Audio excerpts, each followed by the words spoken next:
So guys, अभी जिस तरीके से ऑपरेशन सिंदूर हुआ और इंडिया ने पाकिस्तान के आतंकी ठिकानों को टारगेट किया और उसको डिस्ट्रॉय किया।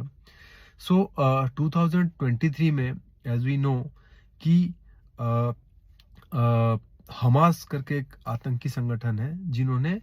इसराइल के ऊपर अटैक किया था और जिसमें कुल लगभग 1200 लोग मारे गए थे। सो उसको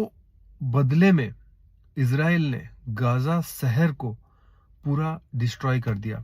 अगर आप इसके बारे में डिटेल में जानना चाहते हैं तो इसकी वीडियोस यूट्यूब में और इंटरनेट पे पड़ी हुई है।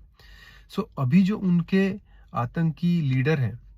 वो बोल रहे हैं कि अगर हमको पता होता कि इसराइल ये हालत करेगा गाजा शहर का,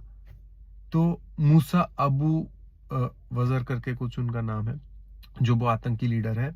जो हमास का आतंकी लीडर है, जो बोल रहा है कि इसराइल, अगर हमें, उनका जो स्टेटमेंट बाहर आया है कि अगर हमें पता होता कि इसराइल ये हालत करेगा गाजा शहर का, तो हम कभी भी ये अटैक नहीं करते, या ये जो भी हमने इसराइल के ऊपर स्ट्राइक किया था, जो आतंकी हमला किया था, वो हम नहीं करते। सो मैं आप यही बताना चाहता हूं कि जस्ट थिंक कि जो हमारा पड़ोसी मुल्क है पाकिस्तान, ये जो इंडिया के ऊपर अटैक कर रहा है या इंडिया पे जो ये आतंकी कार्रवाई कर रहा है, अगर थोड़ी सी कॉमन सेंस इस्तेमाल कर लेता, थोड़ी सी कॉमन सेंस, तो समझ जाता कि इंडिया कितना बड़ा देश है इन टर्म्स ऑफ इसकी जो ज्योग्राफी है, इन टर्म्स ऑफ इसकी जो पॉपुलेशन है, इन टर्म्स ऑफ इसका जो आर्म्स का स्ट्रेंथ है, एंड इन टर्म्स ऑफ इसका जो ओवरऑल इकोनॉमी का स्ट्रेंथ है।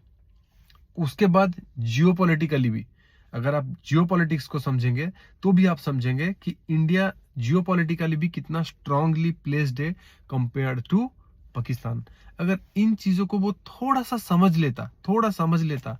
तो वो ये आतंकी हमले करके अपने आप को नुकसान नहीं पहुंचाता और ये दोस्ती की हाथ बढ़ाता और अपने देश को कैसे आगे लेके जाता वो सोचता। अब ये सब करके उसने कुछ सिविलियंस को मारा, ठीक है, इंडिया को इसने, वो जो बोलते हैं ना, ब्लीड इंडिया विथ 1000 कट्स, इसने एक कट दिया,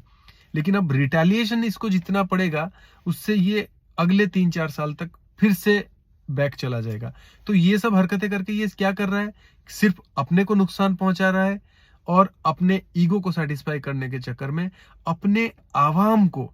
तकलीफ में रख रहा है, अपने देश की जो आम जनता है उन लोगों की जिंदगियों को चैलेंज में डाल रहा है।